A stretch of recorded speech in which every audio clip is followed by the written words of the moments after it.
Okay, we're going to be looking at poems links to the senses, which is imagery. And we've talked a little bit about imagery before, but we're going to focus on heavy analysis of imagery. So, first of all, poems must make every word count. So poets rely heavily on imagery to conjure pictures and emotions in their reader's mind. This imagery is the essence of the poem and sometimes all that exists in the poem. Sometimes a poem is just a series of images. For example, let's look at this poem, which wasn't in your reading, but is an important poem when we're talking about imagery. And that's William Carlos Williams' The Red Wheelbarrow. He writes, "So much depends upon a red wheelbarrow glazed with rainwater beside the white chickens." Now, this poem isn't really saying anything other than so much of what? So much of whatever we want to put in there in our minds. So much hope, so much light, so much yearning, so much whatever. Depends upon what. And then we have these images of a red wheelbarrow with rainwater on it beside white chickens. So maybe it's the idea of a rural society. Maybe it's the idea of nostalgia of your grandfather's old farm. Those are the images. They're appealing to our senses. Our memory, our nostalgia, our sense of cultural identity. And then, they give us these great visual images. So there's no rhyme or great metaphors in the poem, just the image of a red wheelbarrow beside white chickens. Again, the image conjures in the reader's mind the vision of a beautiful summer or a spring day on a farm. The image brings us filled with nostalgia and peace. The poem reminds us of a time when the world was filled with red wheelbarrows and chickens instead of guns and violence. So, what do you guys think about this kind of a poem? What images does it bring to your minds? So imagery can affect all aspects of the poem, including tone, theme, point of view. For example, remember Blake's London? Would the tone and theme of that poem be different if Blake emphasized images of London such as red buses and bobbies or children at play on cobblestone streets? No, Blake instead focuses his imagery on the underside of London, on its shadier, more questionable elements in order to show how corrupt it is. So there are basically 5 senses: sight, hearing, taste, touch, and smell. The above poem uses some of these senses in its imagery to arouse the reader. Hopefully the poem is going to open up. So let's see if it opens up. Ah, yes. So our first stanza, let me get this out of the way for a second. The first stanza appeals to the sense of sound with humming and soft music. I am a black woman. The music of my song, some sweet arpeggio of tears, is written in a minor key, and I can be heard humming in the night, So notice we do have this very musical tone. Our images are all musical. We can it appeals to our sense of hearing. And of course, it's also interesting to see the minor key. So she's a minority, but she's a minority of a minority, right? She's a black woman. All right, let me go to our next. The second stanza appeals to the sense of sight, with intense visual images of a black man hung and rain not touching the narrator but blocking her view. Okay, so let's look at this one. I saw my mate leap screaming to the sea, and I, with these hands, cupped the breath from my issue in the cane break. You try that again. I heard my mate leaping to the sea, and I, with these hands, cupped the life breath from my issue in the cane break. I lost Nat's swinging body in a rain of tears, and heard my son scream all the way from Anzio for peace he never knew. I learned Da Nang and Pork Chop Hill in anguish.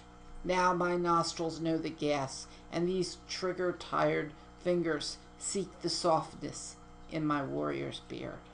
So we know that I'm a Black Woman was in the beginning. Then we get the second sense, the second one that appeals to all these visual images. The mate leaping, it's very kinetic too, leaping to the sea. So here we have her mate, because remember in slavery times, many places marriage was illegal. So it was her mate, not her husband, leapt screaming to the sea. And then she says, I with these hands cup the life breath for my issue in the crane bake. Women would often not be allowed to give birth in houses with certainly not with doctors, but even without midwives. So often they would just go to they would be in the sugarcane fields, and they would go to an area where the cane was cut and just give birth there, and grab the baby with their hands as it came out. And then we have this image of Nat, which is kind of this generic term for slave, swinging body, so it's a lynching. And then we're heard next this Anzio for peace and Da Nang, Pork Chop Hill. These are all battles grounds in Vietnam, and I think Anzio might have been World War II. So she's talking about the fact that her sons fought for this country that didn't respect them. So the next stanza's imagery appeals to our sense of smell.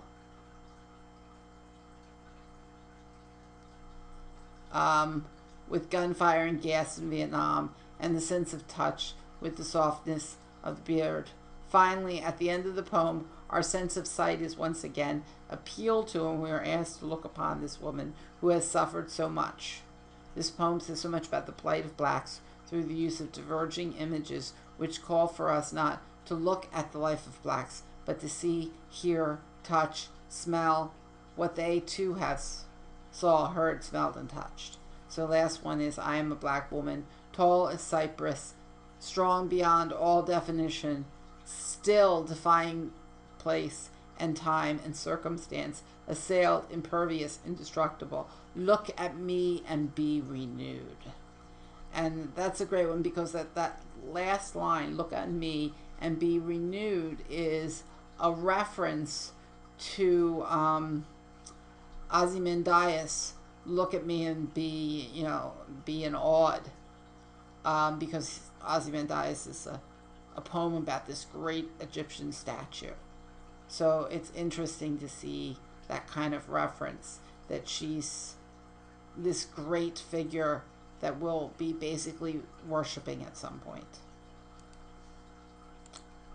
All right.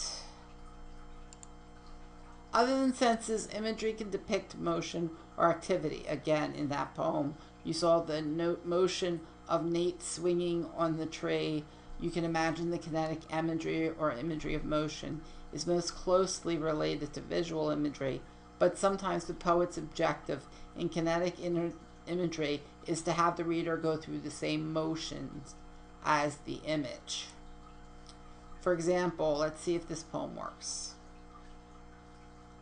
Beautiful, it does. So let me make this just a little bigger. Alright, so in this poem, the first image is the movement of the falcon, which symbolizing the circular motion of history. The kinetic image sets the whole tone and theme of the poem. The poet believed the second coming of Christ was imminent, and a new cycle of history was beginning. So he writes, turning and turning in the widening gyre, the falcon cannot hear the falconer. Things fall apart. The center cannot hold. Mere anarchy is loosed upon the world. The blood-dimmed tide is loosed, and everywhere the ceremony of innocence is drowned.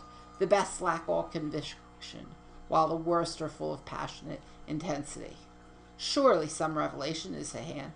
Surely the second coming is at hand. The second coming. Hardly are those words out when a vast image out of spiritus mundi troubles my sight. A waste in the desert sand. A shape with a lion body and the head of a man. A gaze blank and pitiless as the sun is moving its slow thighs, while all about it wind shadows the indignant desert birds. The darkness drops again, but now I know that 20 centuries of stony sleep were vexed to nightmare by a rocking cradle. And what rough beast, its hour come round at last, slouches towards Bethlehem to be born. So again, we've got lots of kinetic imagery here, lots of movement, but it's also this sense of the circular motion that history is repeating itself. The kinetic imagery can also be images that must be lived through, like occupations. In order to understand an image, you must use all of your senses. For example, in this next one, the experience of fishing adds to the tone and sharpens the imagery of this poem. And this is the fish, and it doesn't work. All right, let me real quick find another version of that. Sorry.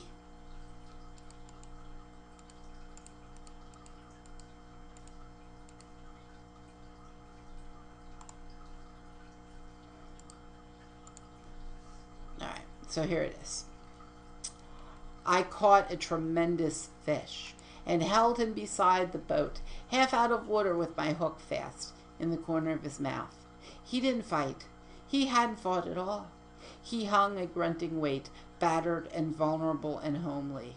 Here and there his brown skin hung in strips like ancient wallpaper. Its pattern of darker brown was like wallpaper.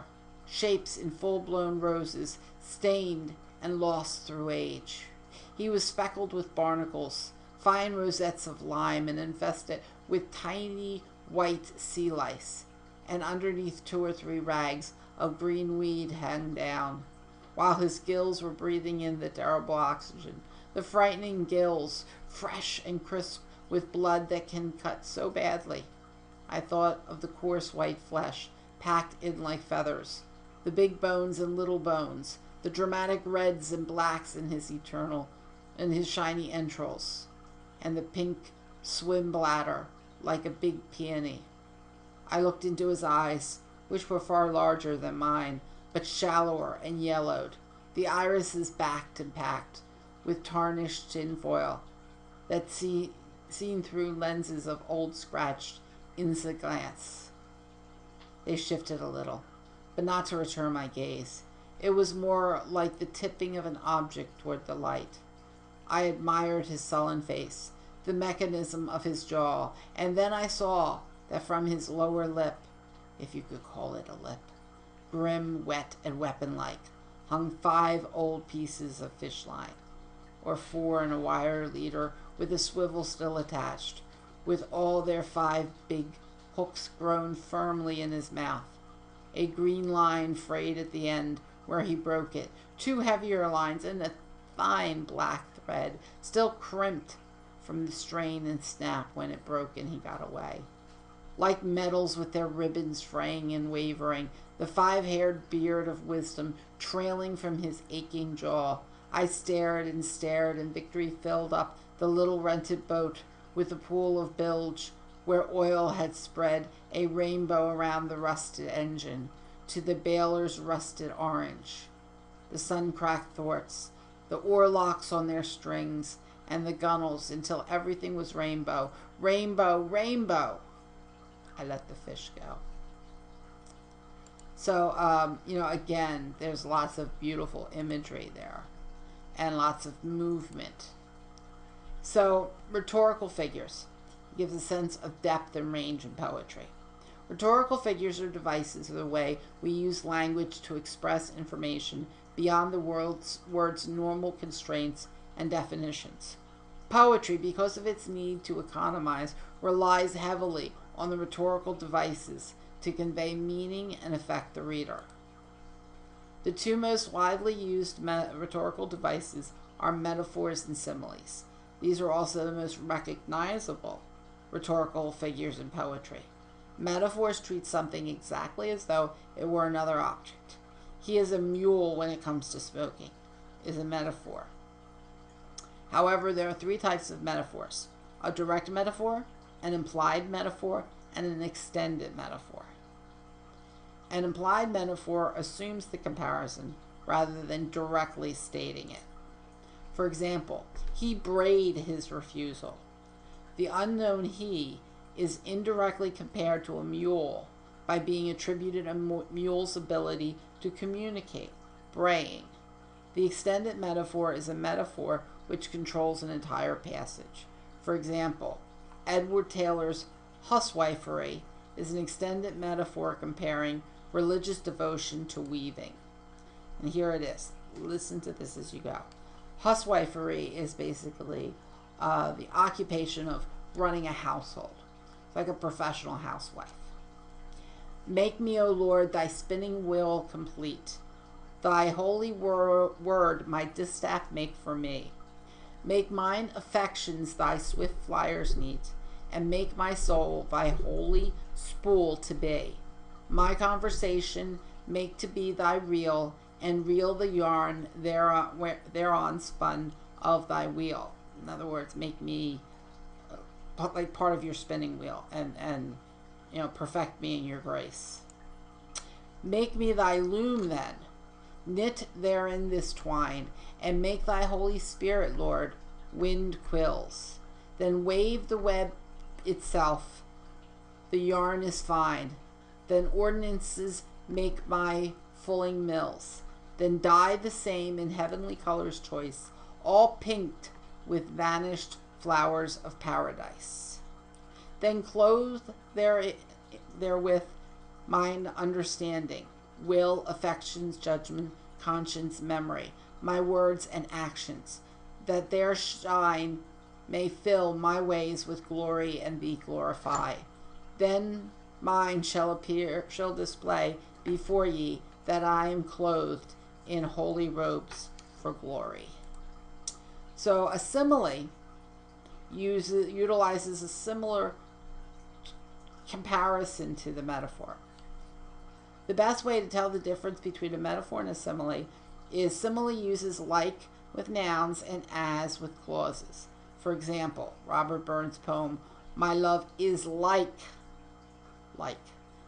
a red, red rose, begins with a simile. One way to keep track of metaphors and simile is to use Richard's terms. A tenor is the object of comparison, and a vehicle is the means of comparison. So, for example, in Burns' poem, the tenor is my love, while the vehicle is a red, red rose. Paradox. A paradox at first appears contradictory, but on closer observance, it makes perfect sense. So, for example, the pen is mightier than, it should be then. The pen is mightier than the sword is a paradox. A pen wouldn't be very effective in a battle, but when we examine the power of the written word, the pen is indeed more powerful. A condensed form of a paradox is an oxymoron. This is when one phrase seems to contradict itself. Of course, one of the most famous oxymorons is the anti-abortion film Silent Scream. Paradoxes and oxymorons bring attention to an idea without a great deal of words, so of course they are loved by poets. Anaphor is the repetition of a word or phrase. We have seen a few good examples of poets using this device. Apostrophe is a direct addressing of someone, real or imaginary. Remember John Donne, batter my heart, ye three-person God. Apostrophes are usually set off by commas. Personification is the attributing of human qualities to an object or animal. Remember Dickens personifying death in Because I Could Not Wait for Death. Because I could not wait for death, he kindly stopped for me. Synecdoche, is when, I always have trouble pronouncing this. Synecdoche, there we go. Synecdoche is when parts stand for the whole, or wholes stand for a part. Metonymy is when we substitute one thing for another. So, for example, a wagging tongue is a synecdoche for a gossiping person. And in America gave China favored nation status. America and China are metonymies for governments of America and China. Synesthesia is when the actions are usually described the opposite of the reader's expectations. For example, fire may be ice cold or darkness could be bright. A pun, or paronomasia, a pun is a play on words in which a word has having more than one meaning. For example, in the poem Pragmatist by Edmund Cundy, he says, "Apocalypse soon coming our way, ground zero at noon, have a nice day." So the have is a pun. And when you pronounce it, it sounds like have a nice day. But they're really talking about having, like, a nuclear bomb is split. The nucleus is split. Overstatement is usually known as hyperbole. The exaggerations can be effective in bringing the reader's attention to certain aspects of a poem. I missed one. An understatement is the opposite when we have an understated position or image in a poem. Symbol and allusion, windows to a wide expansion of meaning. Symbolism, like tone, has an important function in poetry as it did in fiction. Because poetry has an economic use of words, symbolism can open up the possibility for more information without the use of extra words. Just like in prose, there are two main types of symbols: cultural or universal, and contextual or authorial. Cultural or universal symbols are easily recognized for a large group or society. For example, a cross to ancient Egyptian could have been a symbol of death, like a noose, but to Christians it's a symbol of their religious faith. Poets use many of these types of symbols. For example, when Dylan Thomas writes, "Rage, rage against the dying of the light," his audience knows that light is a symbol for life. Now, contextual or authorial symbols are unique to that work. So, for example, the nightingale in Keats' Ode to a Nightingale is a symbol for the consistency of nature. Symbols can be integrated into poetry through simple words like lamb for Christ. Actions like the singing of the nightingale symbolizes the permanence of nature. Setting like the supermarket being the loss of nature and commercialization in Allen Ginsberg's A Supermarket in California. Character like Walt Whitman symbolizing the poetic voice in Ginsberg's poem. And situation like the grand stature declaring a great civilization, a grand statue declaring a great civilization amidst ruin, as in Ozymandias. Allusion and meaning in poetry. Allusion may seem very much like symbolism because an allusion usually brings to mind other work or pieces of history. For example, both Keats in Ode to a Nightingale and Ginsberg in A Supermarket in California allude to Lethe, which, according to Greek mythology, is a river running through Hades that brings back whoever drinks from it to forget their past life. One must, it causes whoever drinks from it to forget their past life. One must know the Greek myth in order to fully understand the allusion. As you can see, allusions help expand the meaning of words, which again is essential to poetry. Tone, the creation of attitude in poetry. Remember when we discussed tone in fiction? Well, tone is also important in poetry, and it functions in a similar way. However, due to the economy of words in poetry, word choice has a much more essential effect on tone. The poet's choice of words convey an attitude to the reader. So, for example, William Blake describes London in his poem London. The word choice gives a very depressing tone. London is bleak, black, depressing, and violent. Thus, the reader comes away from that poem feeling that London is a pretty horrible place. The poet may assume different tones from humorous to horrifying. However, poetry demands a consistent tone. Because poetry is short, a poet cannot change tone and have an inappropriate tone or the poem falls flat. The reader must have some agreement with the tone of the poem for it to be successful. For example, in Marlowe's The Passionate Shepherd to his love and Raleigh's The Nymph's Reply to the Shepherd have completely different tones about love. Yet, since the reader can relate to both tones, the poems are successful. Irony is also an effective tone in poetry, as well as prose. The same three types of irony exist in poetry: situational, dramatic, and verbal. Situational irony usually deals with the situation where the outcome was not the expected one. In dramatic irony, the reader usually has some inside information which casts an ironic light on the situation. And finally, verbal irony can simply be wordplay. Satire exposes the folly and danger of mankind, so naturally it would find a comfortable home in poetry. Poetry can cut to the quick the absurdities of people, and many satiric poems have a very bitter tone.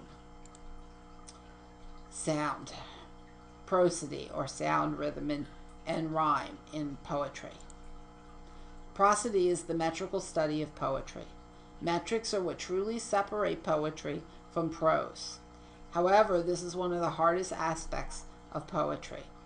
So we'll be focusing just on some aspects of meter, but other aspects we will just briefly consider. The first thing we need to distinguish in prosody is sound. Words can sound alike and not be spelled alike, and vice versa. This is very essential because poems can have sound rhymes and sight rhymes. Also, the way you pronounce a poem may result in a different rhyme. Remember the poetry of Robert Burns, which rhymed with a heavy Scottish accent.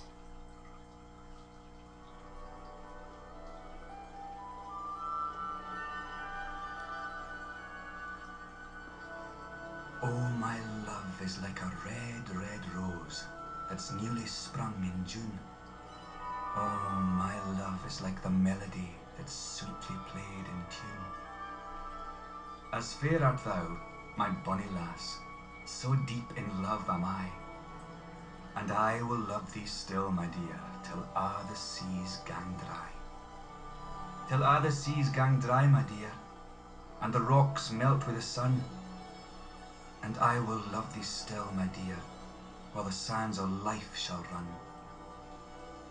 And fare thee weel, my only love, and fare thee weel a while, and I will come again, my love, though it were 10,000 mile. Now, if you remember the poem, a lot of those only look a little alike and they're not very close to each other, but the pronunciation is slightly different. So words are made up of phonemes, which is a vowel and consonant sound. These phonemes make up syllables, in which in turn make up words. So poetry rhymes syllables and phonemes in words. So when a word has more than one syllable, like accent, one syllable will be stressed. So for example, in accent, we pronounce it accent. The ac is stressed. We can find what syllables are stressed by pronouncing the word, or you can look it up in a good college dictionary, which should give a pronunciation with stresses. A poet used the stressed syllables the same way a music composer uses a drum beat to kind of set the rhythm of a poem. So stressed syllables become the drum beat and bring rhythm to poetry. I don't know if this will work or not. So, okay, so this is accent, you can see. Or accent. And notice there's two. Noun, it's accent. Verb, it's accent. So you can look words up in this dictionary. This is dictionary.com. And as you can see, they give you the stressed and unstressed. Okay.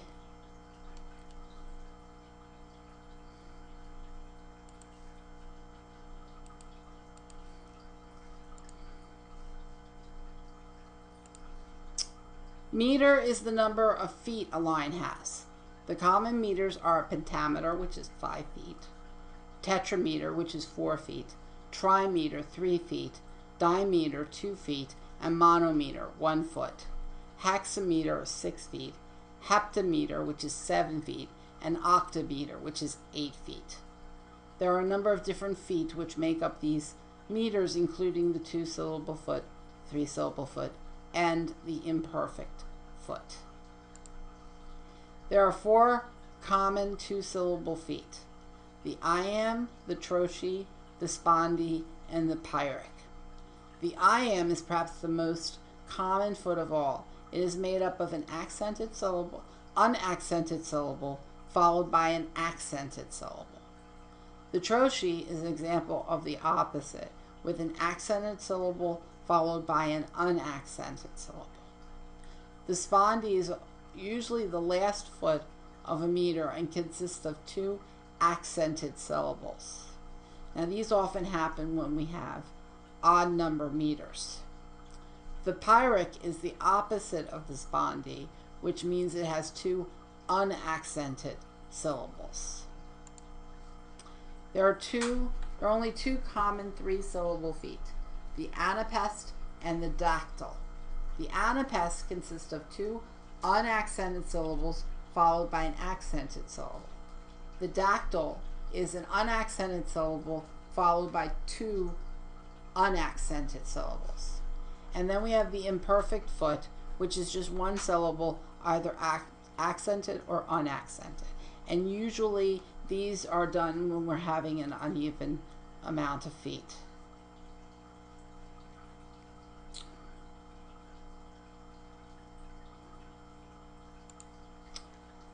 A caesura is a pause, usually marked by some form of punctuation, like a period, a comma, a hyphen, etc. They are simply breaths or pauses in a line and can add a great deal to the rhythm of a piece. If a caesura occurs at the end of a line, it's called an end stop. If no caesura occurs at the end of a line, then the enjambment or run-on. And you keep talking. You don't stop at the end of the poetic line unless there's something marking that caesura. A poet may substitute feet within a metrical line in order to gain some effect or break the rhythm. You can also substitute caesura for effect. For example, don't really worry about this. Just be aware that poets use these effects consciously. Segmental poetic devices. Here's where I want to focus your attention. Segmental poetic devices are the way poets emphasize points, echo themes, or create moods. So we're going to look at 4 major devices: assonance, alliteration, onomatopoeia, and euphoric or cacophony. Euphony or cacophony. Sorry about that. Assonance is the repetition of vowel sounds. Alliteration is the repetition of consonant sounds. So assonance, vowel, alliteration, consonant. Repetition of sounds are whether consonant or vowel may occur in different places in words. For example, The first syllable of one word may rhyme with the second syllable of another word. Onomatopoeia is sounds designed to suggest an action, like burp or wolf. Euphony and cacophony describe sounds. Euphony describes a smooth, easy sound, like 'twas brillig and the slipping troves, did gyre and gimble in the wave. All minsy were the borough groves, and the mome wrath outgrabe. While cacophony describes harsh, abrasive sounds, like, listen to this, beware the jabberwock, my son, the jaws that bite, the claws that catch, beware the juju bird, and shun the frumious badger-snatch. In the preceding example, the words are mostly nonsense, yet sounds give a mood. The first passage is easy, quiet, a quiet, easy mood, but the second passage is jarring and harsh. Rhyme usually refers to the same final vowel or consonant sound. These rhymes are usually exact rhymes, and exact refers to the sound, not the spelling. Poetry is the first form of literature and actually precedes the written word. So rhyming helped the poet or storyteller remember the poem.